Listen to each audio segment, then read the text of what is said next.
All right, if you are selling your own home by yourself without the assistance of a real estate agent, I wanted to bring up three things that I think that you should try to avoid doing. These are common mistakes made in sales by for sale by owner sellers.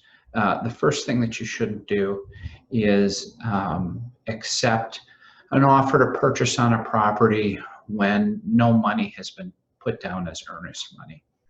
Um, that's typically done in cases where there's a neighbor or a friend who wants to purchase something. And it's a little bit more informal that way.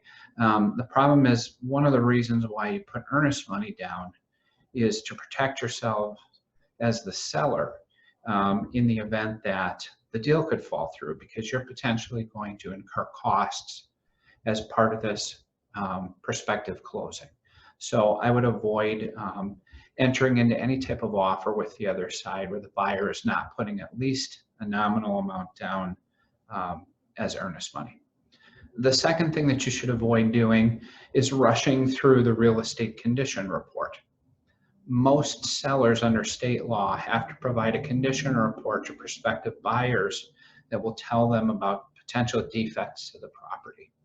And if you know about a defect and you fail to disclose it, you can potentially get sued after the fact, and it can become very pricey if it's proved that you knowingly withheld that information and failed to disclose. So make sure that you're putting everything down that you know on the real estate condition report so that the buyer can make an informed decision. The last thing I would say is make sure that you understand the differences between the forms that you're going to be using. Particularly once you have an accepted offer, there are a variety of different forms that may be needed as part of that transaction. And for example, you need to know the difference between an amendment to the offer versus a notice to the other side pursuant to the terms of that offer. If you're not sure of these things, the forms, or you need help on any other aspects of sale of your property, feel free to give our office a call. We'd be happy to help you.